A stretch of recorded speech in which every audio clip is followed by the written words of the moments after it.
Vriende, baie dankie dat ons almal hier saam kan wees en dat u ook die tyd afgeknyp het om vanmiddag hier te wees. Dit is 'n voorreg om ook nou te mag hoor wat die Here vir ons in hierdie uur wil sê. Kom ons raak stil voor die Here sodat ons hom kan ontmoet.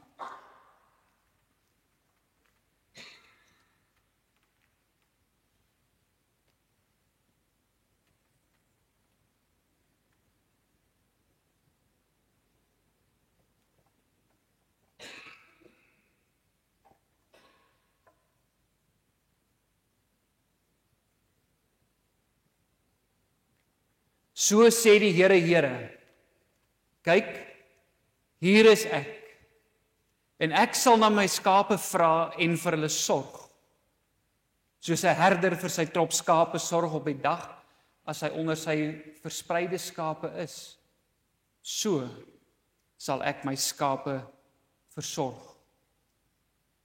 Aan al die geliefdes van God en die geroepe heiliges, genade vir julle en vrede, van God ons Vader en van Jesus Christus ons Here, deur die kragtige werking van die Heilige Gees. Amen. Kom ons loof die Here saam vanmiddag deur Gesang 25, vers 1, vers 3 en vers 4 saam te sing. Dit behoort hier op die bord te wees, u kan daar saam volg, vers 1, 3 en vers 4, veral vers 4, waar ons ook sing, hy is die lig en ons oog bly op hom gerig, want hy is die Heer van die Here. Hy is die een wat vooruitgaan en ons is sy volgelinge. Ook al beteken dit dat ons die voorstap in 'n gemeente as herder en as leraar van 'n gemeente bly ons steeds 'n volgeling van ons Heer, die Heer van die Here. Kom ons sing vers 1, 3 en 4 staande tot lof van die Here.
Geliefdes, u kan die woord van die Here oopmaak saam met my vanmiddag by Johannes hoofstuk 21.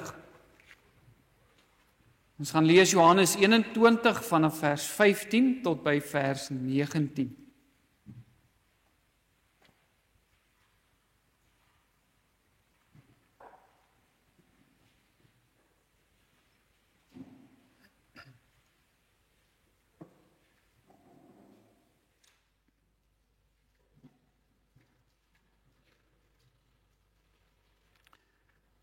Johannes 21, ons lees saam vanaf die 15de vers.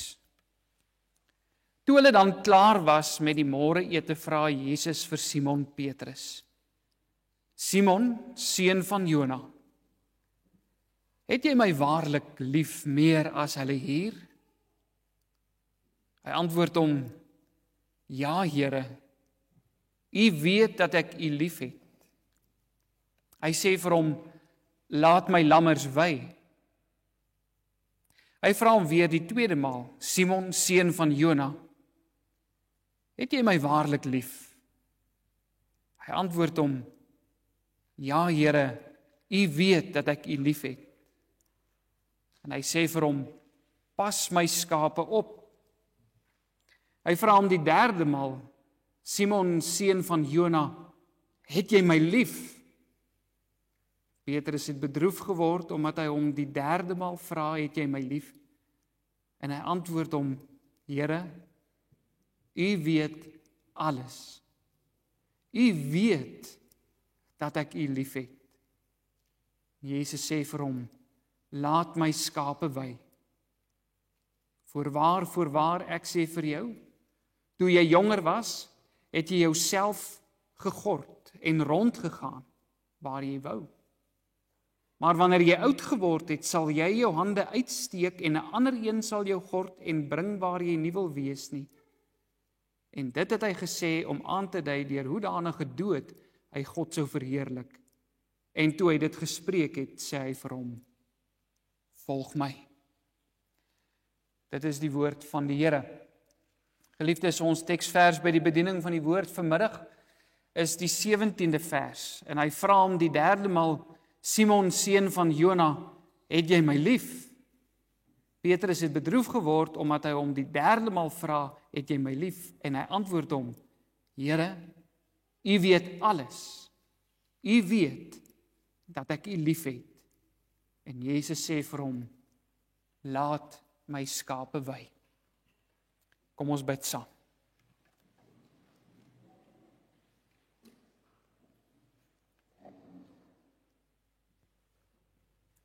Here onse God, wanneer ons voor U stil word vanmiddag, dan buig ons en ons erken en bely ook saam met Dawid dat U ons herder is. Dat U die goeie herder is in U Seun Jesus Christus, wat in ons wêreld ingekom het en wat sy lewe vir die skape afgelê het, sodat ons na onsself kan verwys as U kudde, U skape. Maar sodat ons ook kan aanspraak maak op U versorging en U liefde. Here, ons leef in 'n wêreld wat dor en droog is, wat soos 'n woestynlandskap rondom ons uitgestrek lê. 'n Wêreld wat U nie ken nie, wat met U op so baie plekke en op soveel terrein niks te doen wil hê nie. Wat soveel argumente opbou teen die Christendom en die Christendom probeer gelykstel met alle ander godsdienste. Maar ons leef ook in 'n wêreld waarin ons kan agterkom dat die honger en die dors na U geregtigheid so groot is. Dat daar 'n sielehonger is, Here, wat onbevredig word deur allerlei kunsmatige kosse en voedsel wat aangebied word as 'n plaasvervanger vir die brood van die lewe. Daarom dank ons U, Vader, dat U vir ons die brood van die lewe gee deur U Seun Jesus Christus, wat U na hierdie wêreld gestuur het, om ons te kom voed, beter as wat die manna in die Ou Testament in die woestyn die volk gevoed het. Want U kom voed ons tot die ewige lewe. En daarom dank ons U, Here, dat U ook U kudde wat U bymekaar roep, U gemeente, dat U hulle versorg en dat U ook vir hulle voedsel en vir hulle beskerming sorg, deurdat U 'n herder en 'n leraar stuur om as voorganger in die gemeente te dien. Ons dankie dat U die gemeente se gebede beantwoord het en dat U vir ons 'n herder saam met sy vrou gestuur het om in hierdie gemeente te kom dien. Maar Vader, dit is vir ons belangrik om vanmiddag ook stil te word voor U en te kom vra wat U wil vir ons is. Hoe moet ons reageer op U herderskap binne die gemeente? Hoe moet ons reageer wanneer ons in die amp van herder en leraar staan? Hoe moet ons reageer wanneer ons U skape, U diensknegte is, wanneer ons op ander plekke of op ander maniere as amptdraers dien? En daarom kom buig ons voor U en U woord, want U woord regeer hierdie kerk en regeer ons lewens. En kom ons in groot afhanklikheid en vra dat U nou deur die kragtige werking van U Heilige Gees ons harte sal aanraak en dit wat ons vanmiddag uit die woord uit saam gelees het, sal oopbreek en ons harte sal bevestig sodat dit ons lewens sal verander. Spreek Here, want U diensknegt en U diensmaagd wil luister. Ons bid dit in die naam van ons Here Jesus. Amen.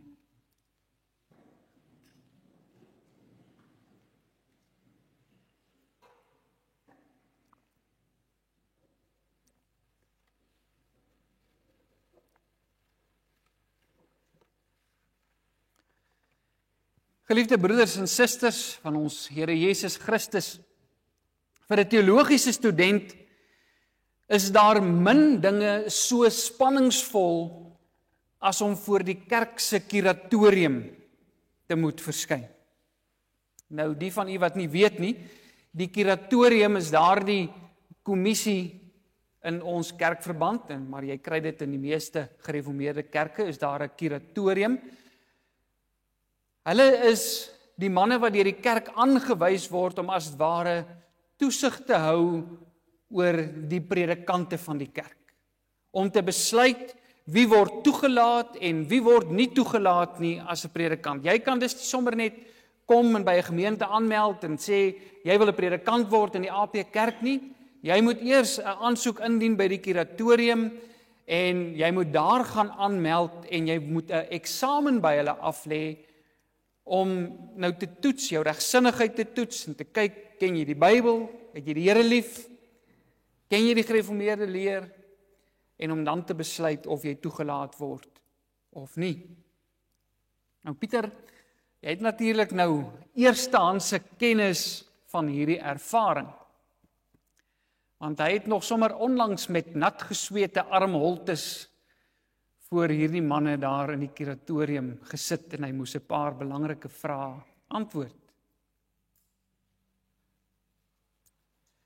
En een van die vrae wat gewoonlik by hierdie ontmoeting gevra word, want teologiese studente word nie net wanneer hulle nou uiteindelik afgestudeer het en moet aansoek doen by die kuratorium om toelating tot die amp.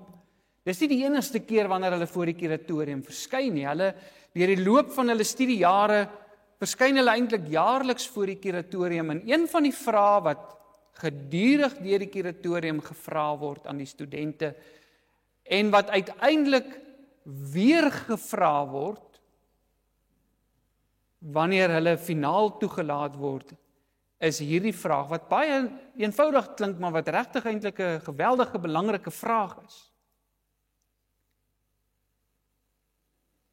Glo jy dat die Here jou geroep het om in die bediening te staan? Is jy oortuig daarvan dat die Here jou geroep het? Nou Pieter, dis natuurlik 'n vraag wat jy jouself seker by meer as een geleentheid al deur jou studiejare afgevra het. Dit is ook 'n vraag wat jy waarskynlik baie ernstig moes oorweeg het toe jy na hierdie gemeente toe beroep is, toe jou inwendige roeping ook deur 'n uitwendige roeping bevestig is vanuit die gemeente. Nou broers en susters, as u nou dink dat so 'n ontmoeting met die kuratorium spanningsvol is, hoe hoog dink u het die spanning daardie oggend langs die see van Tiberias geloop? toe Petrus voor die groot kurator te staan gekom het. En toe hy deur die Here Jesus self gekonfronteer is met die vraag oor roeping. Het jy my waarlik lief?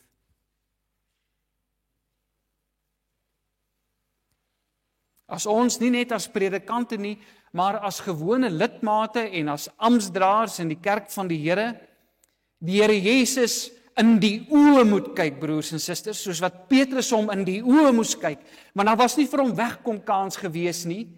Dit was hy saam met die 11 ander disippels voor die Here Jesus, en die Here kyk hom in die oë en hy vra vir hom, het jy my waarlik lief? Wat sou ons antwoord gewees het?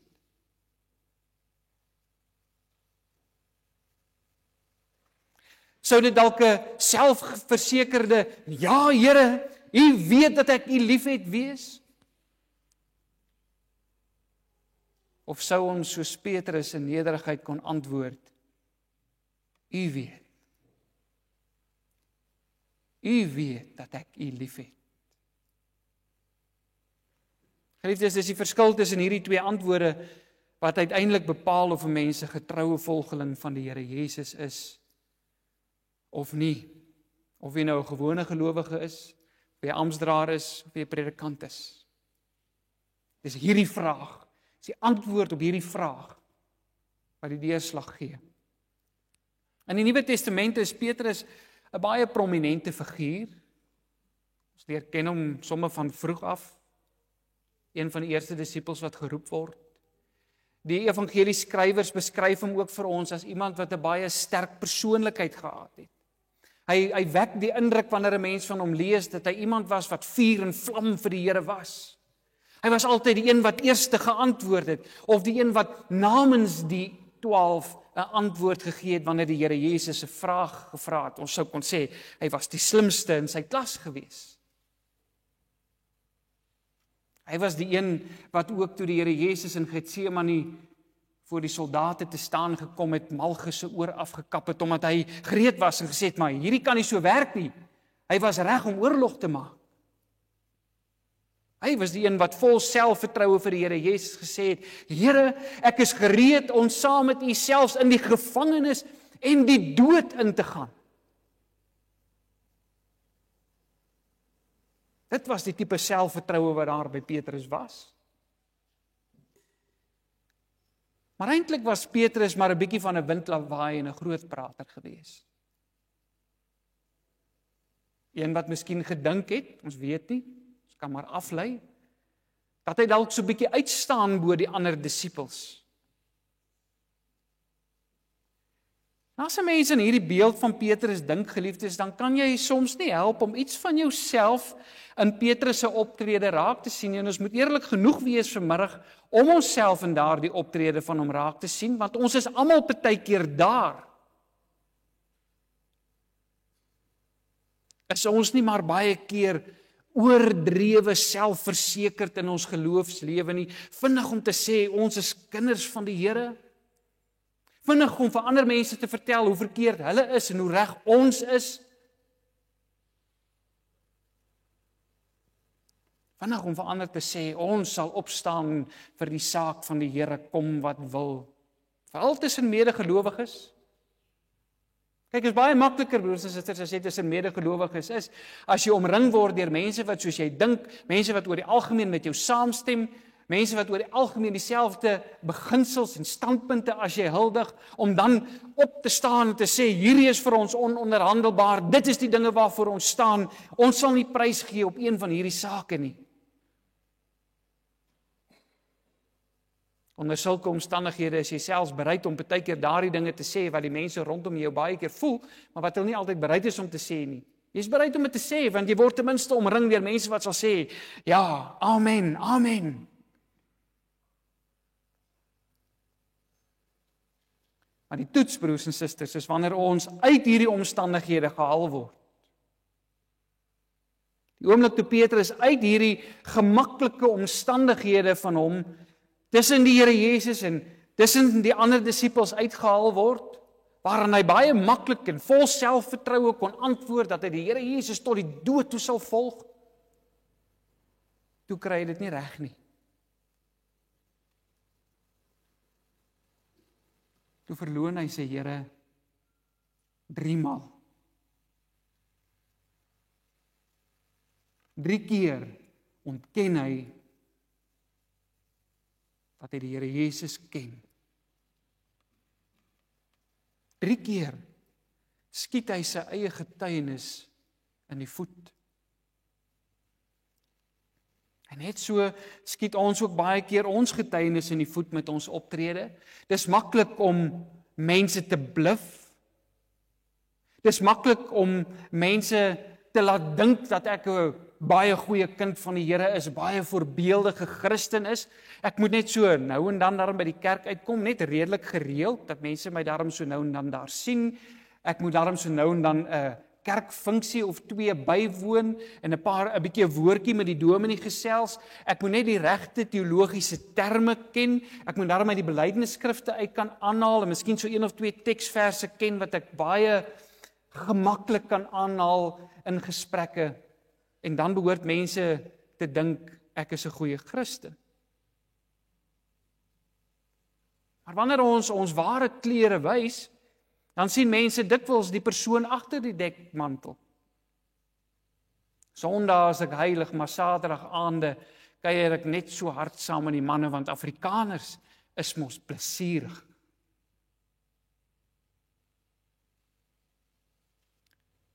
En baie dominees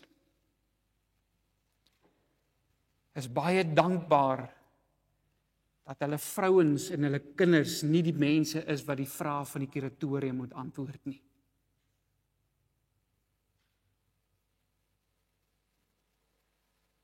Want dan lyk die prentjie dalk anders.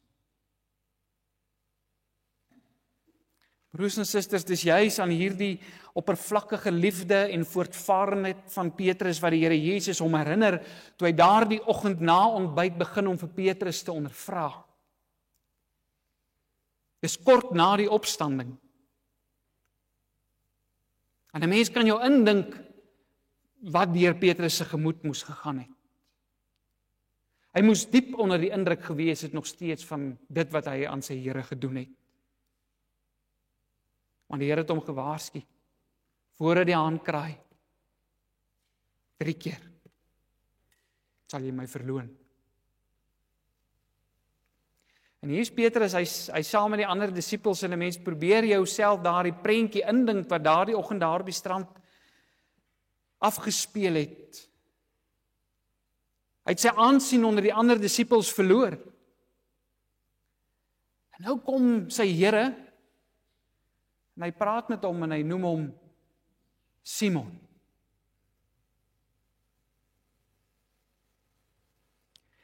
Sy Here wat sy naam verander het, 'n rukkie terug en vir hom gesê het, jy sal van nou af Petrus wees, toe hy sy belydenis uitgespreek het en gesê het, U is die Christus, die Seun van die lewende God. Toe sê Jesus, jy sal Petrus wees, want op hierdie rots sal ek my kerk bou. En hier kom die Here en hy sê vir hom weer, Simon. So asof die Here hom bloot deur die gebruik van sy vorige naam wil herinner daaraan dat hy sy belydenis verwerp het.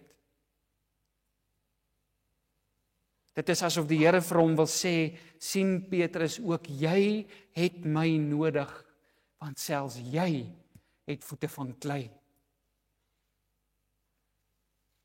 Die Here Jesus het Petrus se naam verander, maar Petrus se hart het nog nie verander nie. Petrus het nog die hart van Simon gehad. Die belydenis dat Jesus die Christus was, dat dit die rots was waarop die kerk gebou sou word, was nog net in sy kop gewees, dit was nog net 'n stuk teorie gewees. Boekekennis sou 'n mens kon sê. Dit het nog nie sy hart aangegryp nie. Dit is soos 'n kind wat op skool 'n wiskunde formule geleer word en hy ken hy formule uit sy kop uit. Hy kan hom vir jou presies reg aanhaal, maar gee vir die kind 'n paar somme waar hy daardie formule moet inspann om daai somme uit te werk, dan kry hy dit nie gedoen nie. Dis hoe dit met Petrus was. Die formule was in sy kop, maar dit was nog nie in sy hart nie. En daarom kon hy dit nie reg kry om uit homself uit die Here getrou te volg nie. Sy liefde vir die Here Jesus was nog nie vir hom iets tasbaar nie. Was nog nie vir hom werklik gewees nie. Dit het nog nie in sy hart ingesak en sy lewe verander nie.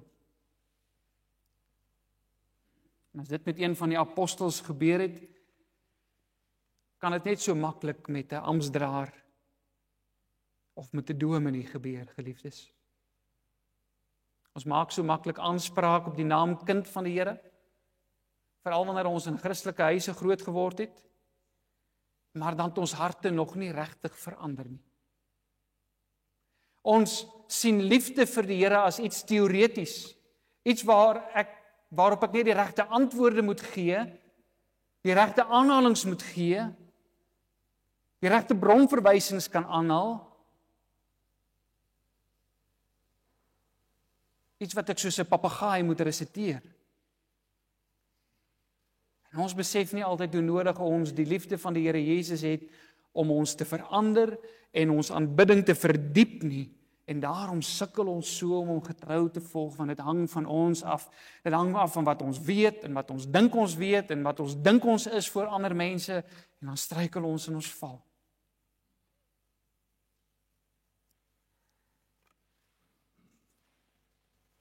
Nadat Petrus die Here Jesus verloon het, geliefdes, het sy lewe 'n drastiese wending geneem. Reeds daar in die binnehof van die hoëpriester se paleis, toe hy die Here Jesus verloon het, het hy al die impak van Jesus se liefde beleef. Want ons lees dat die Here Jesus, toe hy hom die 3de keer verloon het, omgedraai het en na Petrus gekyk het. Dit was met ander woorde nie hierdie oggend wanneer Petrus die eerste keer sy Here in die oë gekyk het, nadat hy hom verloon het nie. Hy het hom al daardie aand in die oë gekyk. En hoe weet ons, want dit word nie vir ons geskryf in die Bybel nie, ons lees net dat die Here Jesus omgedraai het en na hom gekyk het. Hoe weet ons dat die Here hom nie verwyd het nie? Hoe weet ons dat die Here Jesus waarskynlik met groot deernis na Petrus gekyk het? Want hy het omgedraai en hy het ingestap. Hy het gaan doen wat hy gekom het om te doen. Hy het die volle pad van lyding gestap, want hy het juis kom sterf vir mense soos Petrus, soos ek, soos jy.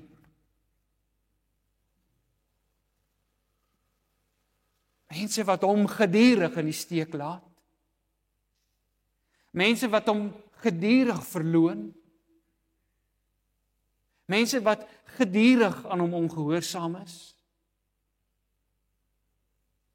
Wie se sondes op sy skouers was. Daar in die binnehof en later aan die kruis op Golgotha het Petrus beleef hoe lyk ware liefde. Hy het beleef dat ware liefde nederig is en dat dit bereid is om alles op te offer. Hy het hierdie liefde van sy Here gesien in die feit dat sy Here voor hom aan 'n vloekhout gesterf het. Hy het dit gehoor toe sy Here uitroep, my God, waarom het U my verlaat? Sodat hy, wat Petrus is, nooit verlaat sou word nie. Toe die Here Jesus sy laaste asem uitblaas en sê, dit is volbring, moes Petrus ook waarskynlik met 'n traan in sy eie oog besef het, dis ook vir my waar. Die prys is betaal. Ook sy stryd teen die sonde en die dood was afgehandel. 'n Stryd wat hy nie self kon stry nie. Hy het op sy eie probeer, geliefdes, maar hy kon nie daarin slaag nie. Hy het besef dat die liefde wat hy gedink het hy vir die Here gehad het, eintlik maar leeg en nikszeggend was. Christus se liefde het so impak op Petrus gehad, dat die Heilige Gees waarlik 'n hartsverandering in hom meegebring het. En hier waar hy nou voor sy Here staan, is hy nie meer die selfversekerde en voortvarende Petrus van vroeër nie. Hy skaam. Hy's klein voor sy Here. Hy's nederig. Want hy besef nou eers wat die liefde van Jesus Christus vir hom beteken. En hy besef hoe nodig hy nog altyd daardie liefde gehad het om 'n disipel te wees. Petrus moes daardie oggend sekerlik 'n gevoel van déjà vu gehad het, geliefdes, want die vorige keer wat hy so by 'n vuurtjie was, is hy ook met 3 vrae gekonfronteer. 3 vrae wat sy liefde getoets het. En met daardie eerste 3 vrae was daar niks van sy bravade oorgewees nie. Weg was die Petrus wat gesê het, ek is bereid om saam met U te sterf, Here. En nou konfronteer die Here hom met 3 soortgelyke vrae. Simon, seun van Jona, het jy my waarlik lief, meer as hulle hier?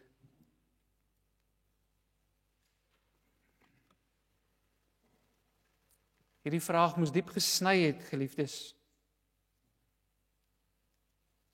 Want was hy nie destyds vinnig om te sê dat hy nie die Here sal verlaat nie, al doen almal dit? 2 keer antwoord hy nou positief op die vraag van die Here, maar dit was amper vir hom te erg gewees toe die Here hom dieselfde vraag vir 'n 3de keer vra. Ons lees in vers 17 ons teksvers dat hy bedroef geraak het, hy het hartseer geraak. Glo die Here hom dan nie, toe die Here hom 'n 3de keer vra, het jy my waarlik lief nie? En toe antwoord hy ook op hierdie vraag en sê dat die Here tog weet dat hy hom liefhet. Het jy opgelet die manier waarop Petrus antwoord? Hy is nie meer die voortvarende Petrus wat nog 'n paar dae tevore sou gesê het, ja Here, baie meer as hulle almal wat hier sit nie. Want die Here vra vir hom, het jy my lief meer as hulle wat hier is? Maar dis nie hoe hy antwoord nie. Want ewe skielik besef hy, ek staan voor hom wat alles weet. Ek staan voor hom wat in my hart kan sien. Ek gaan nie vir hom iets kan wegsteek nie. Hoekom sal ek iets voorgee wat ek nie is nie, as hy in elk geval kan sien wie ek waarlik is? Hy spog nie met sy liefde vir die Here nie. Elke keer wanneer hy antwoord hy op hierdie manier en hy sê, U weet. U weet dat ek U liefhet. Ek hoef U nie te oortuig daarvan nie. Ek hoef U bewyse daarvan te gee nie. U weet. Hy is klein voor die Here. Hy erken as ware, Here, ek het nog altyd gedink ek kan net maak asof ek U liefhet. Maar U sien my hart. U weet as ek nie opreg is nie. En daarom weet U ook dat ek U liefhet. Broers en susters, Jesus Christus het vir ons kom wys wat ware liefde is. En dit is eers wanneer die Heilige Gees ons van daardie liefde van Christus vir ons oortuig. En wanneer daardie liefde ons harte verander, dat ons soos Petrus 'n ware volgeling van die Here raak. Die Here Jesus het nooit opgehou om vir Petrus lief te wees nie. Want Romeine 5 vers 8 sê hy het ons lief terwyl ons nog sondaars is. Hy het geweet dat Petrus nie meer dieselfde aansien onder die disippels gehad het nie. En daarom dat hy hom hier in hulle teenwoordigheid oor sy liefde vir hom uitvra, want hy was besig om hom in sy amp as apostel te herstel. Nou eers was Simon reg om Petrus genoem te word. Want nou eers het die belydenis dat Jezus die Christus, die Seun van die lewende God is, in sy hart geleef en nie net in sy gedagtes nie. Die Here Jesus is oortuig van sy liefde. En daarom kom die opdrag in vers 19. Volg my. As die Here vir Petrus beveel om hom te volg, dan bedoel hy daarmee dat hy nou sy lewe aan hom moet wy. Om die Here te volg beteken nie om maar so nou en dan net te kyk dat jy daarom in min of meer die algemene rigting stap waarin die Here stap nie, maar dat jy in sy voetspore volg, dat jy bereid is om jou kruis op te neem om hom te volg, dat jy bereid is om te sterf. Dit vra, lei 'n lewe wat wys dat jy my liefhet, wat wys dat ek jou Here is, wat wys dat ek jou koning is. Wees gehoorsaam aan my opdragte, want ek is jou koning, ek is jou verlosser. En die Here Jesus kon dit vir Petrus sê, want hy was oortuig dat Petrus nou dit gehad het wat nodig was om 'n getroue volgeling te wees. Hy was nou bemagtig gewees. En daarom kan die Here nou in vers 18 vir hom sê, jy is reg. Nou is jy reg om saam met my in die dood in te gaan. En jy sal uiteindelik ook saam met my in die dood ingaan. Want jy gaan jou hande uitsteek en ander gaan dit bind. En jy gaan gaan waar jy nie wil wees nie en jy gaan sterf. Terwille van jou geloof. Broers en susters, dit help nie om voortvarend te wees in ons aannames as Christene nie. Want dan baseer ons liefde op ons eie geregtigheid. Dit wat ek weet, dit wat ek geleer het, die grade agter my naam, my reputasie in die samelewing, tussen my vriende. Maar die Here ken ons harte. Hy weet of ons hom waarlik liefhet. Hy weet dat as die liefde wat hy aan ons bewys het, waarlik vir ons iets beteken, ons harte aangegryp het, dan sal ons ook nie huiwer om hom te volg nie. As die Heilige Gees waarlik ons harte verander het soos Petrus se hart. Pieter, as die Here jou waarlik in die hart gegryp het, dan sal die Here ook vanmiddag vir jou sê, volg my. Jou belangrikste taak is nie om 'n dominee vir die gemeente te wees nie, maar 'n volgeling van Christus te wees. Dan sal die ander een in elk geval gebeur. Vir sommige van ons gee die Here soms nog meer verantwoordelikheid as hy sê, volg my. Want vir Petrus om die Here te volg het ook beteken dat die Here sy kudde aan hom toevertrou het. Ons hoor dit elke keer wanneer die Here reageer nadat Petrus geantwoord het, sê die Here vir hom en gee hy vir hom die opdrag, pas my skape op, laat my lammers wy, hou hulle veilig, wees 'n herder vir my skape. So roep die Here vandag nog sommige van ons om herders van sy kudde te wees. Hy roep ons, en wat is ons verantwoordelikheid om as herders van 'n gemeente op te tree? Ons het groot verantwoordelikheid. Die Here sê, pas my skape op. Daar's wrede wolwe wat daar buitekant rondloop, wat probeer om hulle te verskeer met allerlei valse leringe. Sorg vir hulle, lei hulle na groen weivelde, na waters waar daar rus is, sodat hulle siele versadig kan word met die goeie.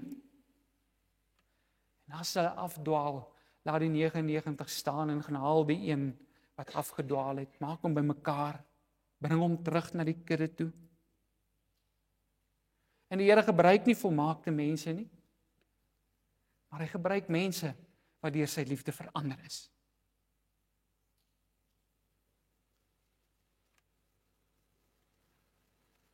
Ons taak is nie net om die waarheid oor te dra nie.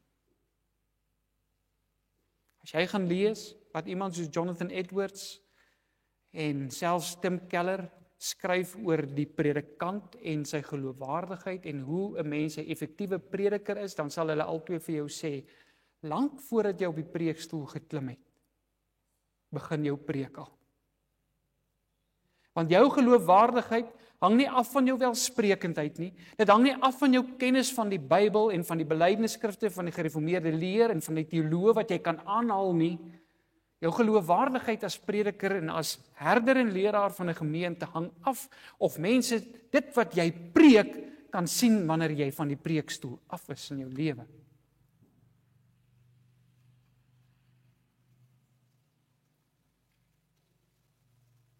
Pieter, as die waarheid van Jesus Christus se liefde jou aangegryp het, dan sal dit ook die manier waarop jy die waarheid oordra beïnvloed. Want om die skape te voed, kan op verskillende maniere gebeur. En miskien kan ek dit met hierdie beeld verduidelik. Toe ons in die koshuis was, het ons soms opgekookte kool gekry vir middagete. Nou die koshuis, daar waar ek skool gegaan het, was so entjie buite die dorp gewees. En so kilometer, eintlik bietjie meer as 'n kilometer van die skool af. Maar jy het baie keer al as jy daar by die skool uitgestap het, geweet jy kry kool vir middagete.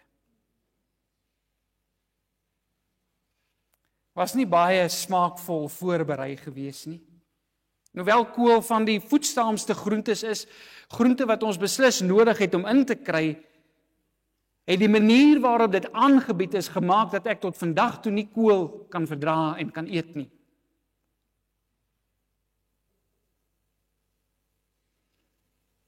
‘n kreatiewe huisvrou berei egter haar kos smaakvol voor, sodat haar kinders opgewonde is om dit te eet.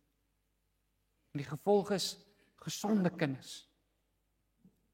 Kinders wat sê, mamma, kan ons nog kry? Pieter, mag jy deur die geurigheid van die evangelie oorweldig word, sodat jy dit so smaakvol kan aanbied, dat die gemeente Sondag na Sondag hier is om te sê, ons wil nog hê. Broers en susters, as die Here vanmiddag dieselfde vraag vir u en my sou vra, wat hy vir Petrus gevra het, as hy ons vanmiddag in die oë kan kyk, wat sal ons antwoord wees? Pieter, wat sal jou antwoord wees? Mag dit wees dat ons elkeen soos Petrus in nederigheid erken, Here, U weet dat ek U liefhet. Amen. Kom ons bid saam.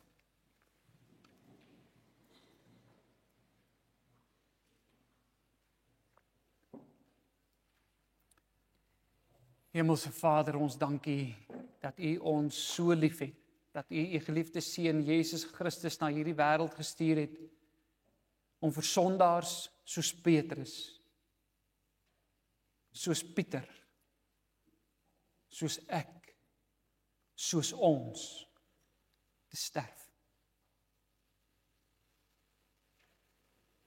Ons word aangegryp deur U liefde vir ons, Here.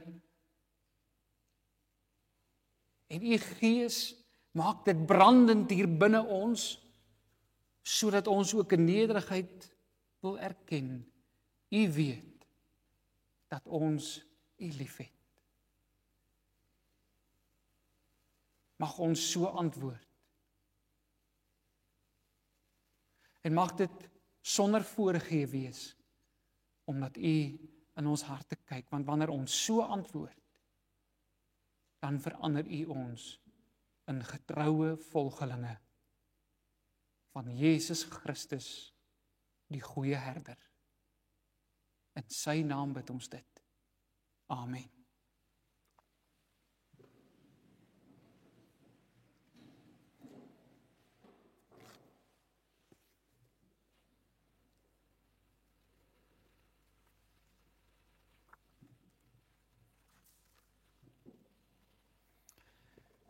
Broer Pieter, ek wil vra dat jy hier voor die kansel sal kom staan.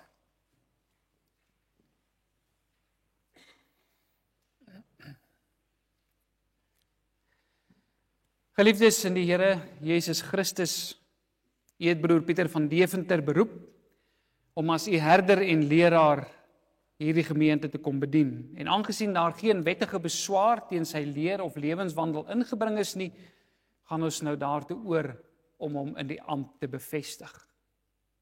Laat ons eers let op wat die woord van die Here ons leer omtrent die ampt van die bedienaar van die woord en die doel waartoe dit ingestel is. Jesus Christus, die koning van die kerk, maak van die diens van mense gebruik om deur sy woord en deur sy gees sy kerk te vergader, te regeer en te bou. Christus het immers sommiges as apostels, ander as profete, ander as herders en leraars geroep om die heiliges toe te rus vir hulle dienswerk tot opbouing van die liggaam van Christus. Die bedienaar van die woord is dus deur die Here self tot hierdie verantwoordelike taak geroep. Sy dienswerk.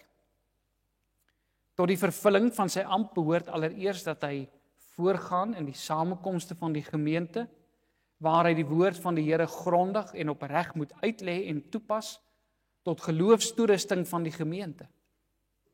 Die Here vermaan die bedienaar van die woord, verkondig die woord, hou aan tydig en ontydig, weerlê, bestraf, vermaan in alle lankmoedigheid en lering. 2 Timoteus 4 vers 2. Daarby moet hy die sakramente van die heilige doop en die heilige nagmaal bedien.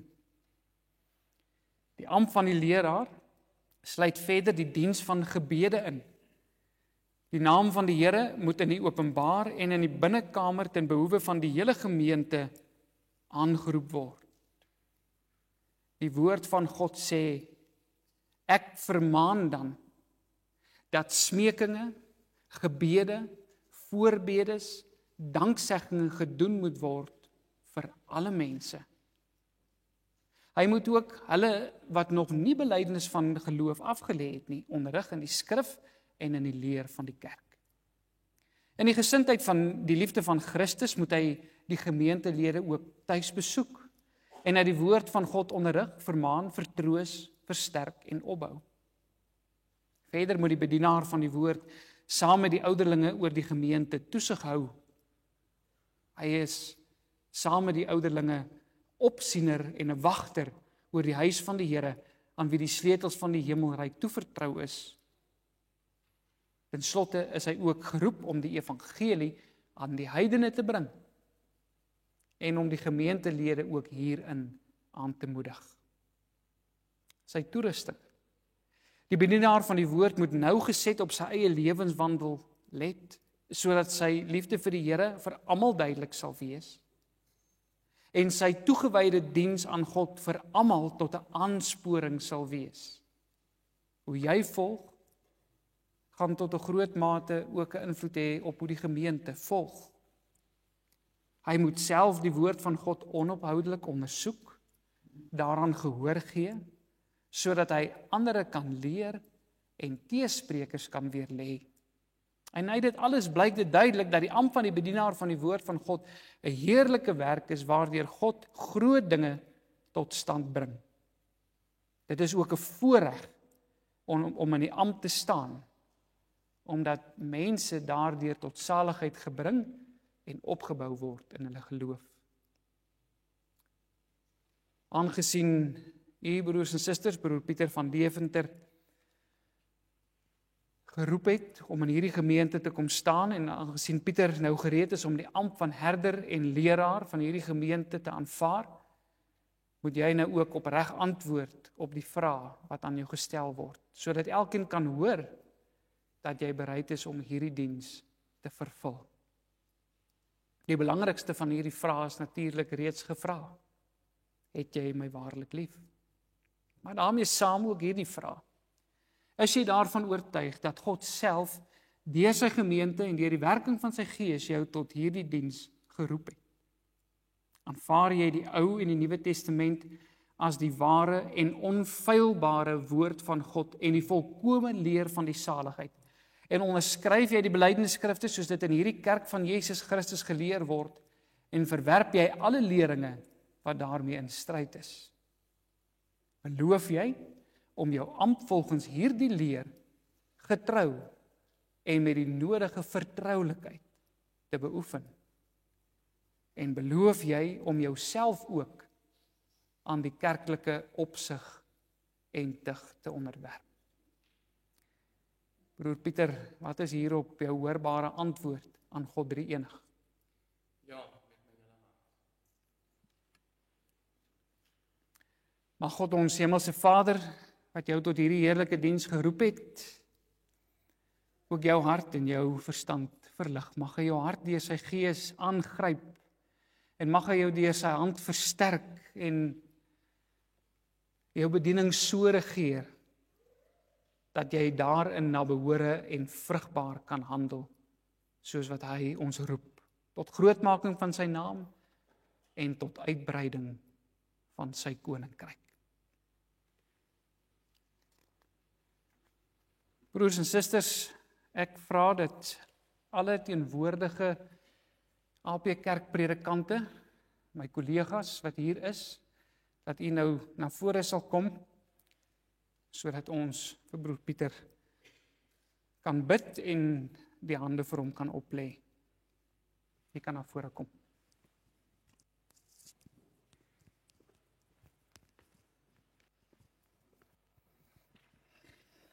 Jy kan hier so vir ons kniel. Soms so na vore. Ja, dat almal so rondom jou staan. So.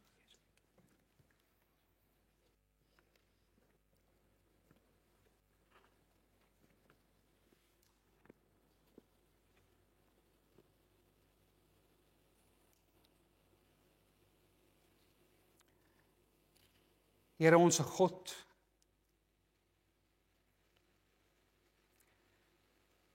ons moet op ons knieë begin.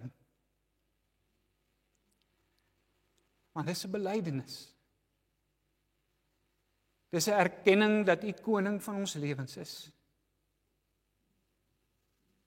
Ons buig voor U wat ons geroep het tot U diens.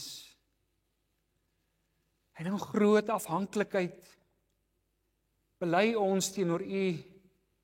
U ken ons harte. U weet dat ons U liefhet, maar U weet ook dat ons sondaars is, dat ons swak is, dat ons afhanklik is. Daarom bid ons om die kragtige werking van U Gees. Ons bid vir Pieter. Ons bid vir Amy. Ons bid vir ons gemeente. Ons bid vir die gemeente van Delmas wat hy ook gaan bedien. Ons bid Here dat U hom met die gawes wat U vir hom gegee het ook kragtig sal gebruik, maar dat U hom ook nederig sal hou en altyd so voor U sal laat staan op sy knieë in afhanklikheid. En dat U ons ook opnuut, Here, ons wat vandag bid dat U hom sal seën, dat U ook ons op ons knieë sal hou. Dat U ons gemeente op ons knieë sal hou. Want uiteindelik leef ons elke dag uit U hand uit. Daarom bid ons nou dat die genade van ons Here Jesus, die liefde van God ons Vader en die gemeenskap van die Heilige Gees met ons sal wees. In Jesus se naam. Amen.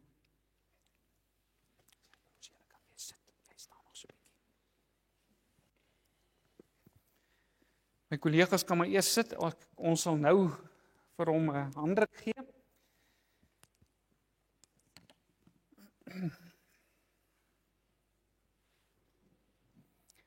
Broer Pieter,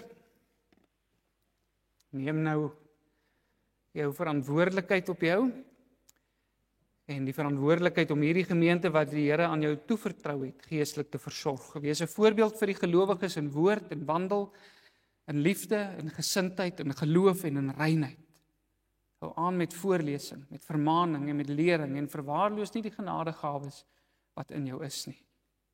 Dan sal jy, wanneer die opperherder verskyn, die onverwelklike kroon van heerlikheid ontvang. En liewe gemeente, kom ons ontvang hierdie broeder as diensknegt van die Here. Kom ons betoon aan hom die nodige agting. Kom ons neem sy boodskap aan, wat hy ooreenkomstig die skrif van die Here en in die krag van die Gees in ons sal bring. Kom ons neem dit aan nie as 'n woord van 'n mens nie, maar soos wat dit waarlik is, as die woord van God.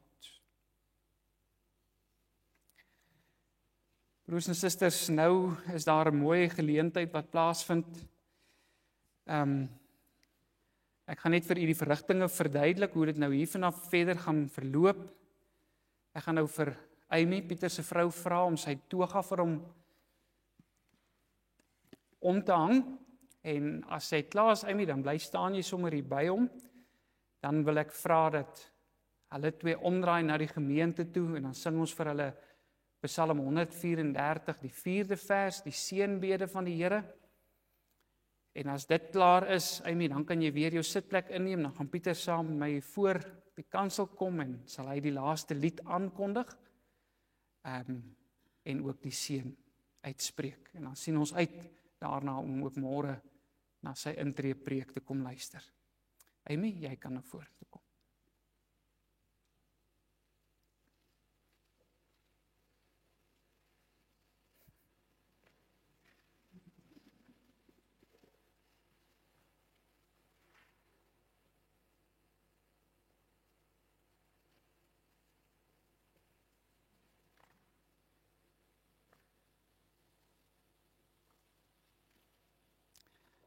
Kom ons sing vir hulle, Psalm 134 vers 4, dan kan jy maar eers die sitplekke inneem daarna. Pieter sal dan die laaste lied aankondig en ook die seën uitspreek.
Geliefdes, baie dankie. Dit is 'n voorreg. Kom ons sing nou gesang 141. Gesang 141 en ons sing daar vers 1 tot 4. God is liefde, juig ons harte en bedink wat liefde doen. Kom ons sing hartlik saam gesang 141 vers 1 tot 4.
Here stuur ons weg onder sy seën.